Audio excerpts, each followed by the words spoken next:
खान साहब को कहाँ देख रहे हैं? अल्लाह करे कि वो जल्द रिहा हों इंशाल्लाह, और इस मुल्क के लिए मज़ीद काम करें।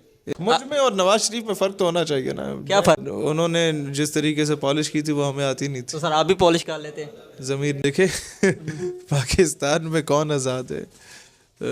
हम जैसे लोग आज़ाद नहीं होते। हम जैसे लोग हमेशा पाबंद सलासिल रहते हैं। हम जैसे लोग अपनी ज़िंदगियों में कई मुश्किलात सहते हैं, लेकिन मरने के बाद हमेशा के लिए अमर हो जाते हैं, हमेशा के लिए किताबों में ज़िंदा रखे जाते हैं।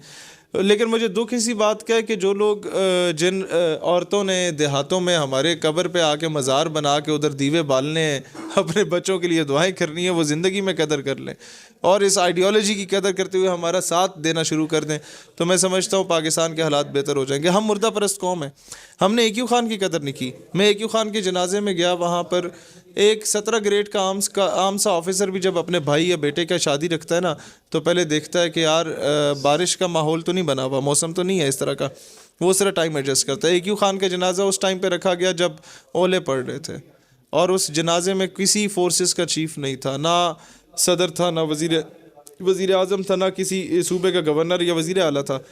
एक लावारिस सा जनाजा था जिसमें सिर्फ आवाम थी। सर आप जल से भरे AQ खान जैसे बंदे की जिसने कदर नहीं की, और AQ खान जैसे बंदे से ज़बरदस्ती प्रेस कॉन्फ्रेंसें कराई गई हैं, वहाँ हम जैसे लोगों का क्या मुस्तकबिल है? जहाँ फातिमा जनाह को बरहना गालियाँ दी जाती हैं, नंगी गालियाँ दी जाती हों, जहाँ एक सिटिंग PMLN का इस वक्त के मिनिस्टर का वालिद मोहतरमा फातिमा जनाह के इंतखाबी निशान लालटेन को एक कुतिया के गले में डाल के उसे घुमाता है और उसे मोहतरमा से तशबीह देता है, वहाँ हम जैसे लोगों का क्या मुस्तकबिल है? हम लोगों का काम है अजान देना, फ़कीर दरवेश का काम होता है अजान देना, वो मस्जिद हो, मंदिर हो, कलीसा हो या मेखाना हो, हम अजान दे रहे हैं। सर जो इस मुल्क के लिए आवाज़ उठाता है उसे गद्दार कहा जाता है। आपने काज़ी आज़म को भी लगाया हुआ है, झंडा भी लगाया हुआ है, फिर क्यों होता है सर?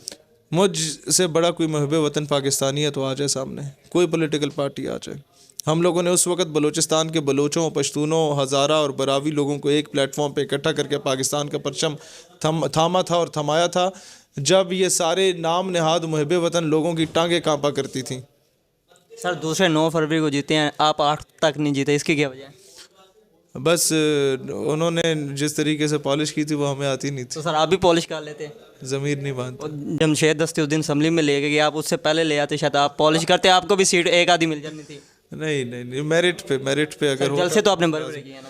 हमें मीडिया ने उस तरह लाइव कवरेज नहीं दी। मैं इस्टेब्लिशमेंट से हमेशा गिला करता हूँ कि जो लेवल प्लेइंग फील्ड जहांगीर तरीन, अलीम खान, परवेज़ खटक, नवाज शरीफ, जरदारी को दी है ना, अगर उसके 10% भी हमें मिलती तो मियाँ साहब एक हाथ में बुर्श और दूसरे में पॉलिश उठा लेते, तब भी वज़ीर आज़म न बनते। हमारी ठीक ठाक सीटें होती। आवाम तक हमारा मैसेज ही नहीं कन्वे हुआ, आवाम तक हमारा मैसेज पहुँचने ही नहीं दिया गया, तो किस तरीके से हमें वोट पड़ते? सर आपकी पार्टी को 10 साल हो गए हैं और यहाँ पे 2 साल, पार्टी को भी साल 1.5 साल। चले साल 1.5, यहाँ पे जो 6 माह पहले पार्टी बनी है उन्होंने सीटें निकाली हैं। आपको पता है ना, उनको फार्मूला आता था सीटें निकालने का, वो कौन सा जीते हुए थे, उनको कौन वोट डालने सर गया आपने नौजवानों को आगे लेके हैं। अगर मैं लाहौर में खोखरों की बात करूं, वहाँ पे आपने नौजवानों को टिकट दी है, तो उनके मद्दे मुकाबले थे, उन्होंने कुछ वोट लिए, पर एक दफ़ा वोट तो ले लिए ना। तो यही तो उम्मीद की एक किरण है। ये तो फिर तगड़ा नौजवान था जो इधर खड़ा हुआ है लाहौर में।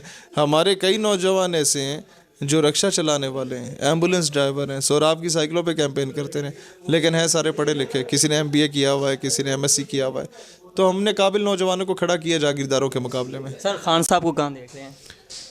अल्लाह करे कि वो जल्द रिहा हों इंशाल्लाह, और इस मुल्क के लिए मज़ीद काम करें, इसको ख़ुद मुख्तार पाकिस्तान बनाने में। जो बंदा भी ये नीयत रखता है, अल्लाह करे वो सारे कामयाब हों। सर पहले आप खान साहब के मुखालिफ बात करते थे, अब क्यों नहीं बात करते? तब उनकी हुकूमत थी ना, दोबारा हुकूमत में मैं फिर मुखालिफ हो जाऊंगा। जो उनका वोटर, तो तनकीद तब करता हूँ जब किसी के पास इक़्तिदार हो, तो मैं उससे तकाजा करूँ कि तुमने वादा किया था इमरान खान आफिया सिद्दीकी को लाऊंगा, क्यों नहीं ला रहे? अब जब वो जेल में, मैं उसके खिलाफ तकरीर करूँगा तो ये कमजरफी की अलामत है। सर आप मुझ में और नवाज शरीफ में फ़र्क तो होना चाहिए ना। क्या फ़र्क है?